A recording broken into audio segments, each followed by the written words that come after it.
Hello!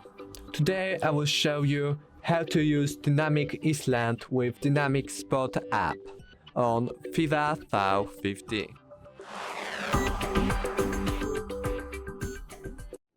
To start, search for your Dynamic Spot app. If you don't have it, go to Google Play Store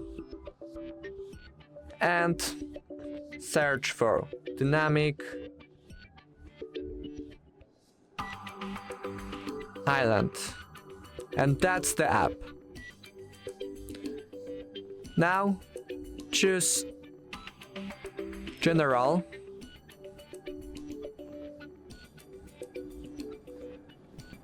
and choose any of these options, like show a second pop-up if multiple notifications arrive, show in landscape, show always.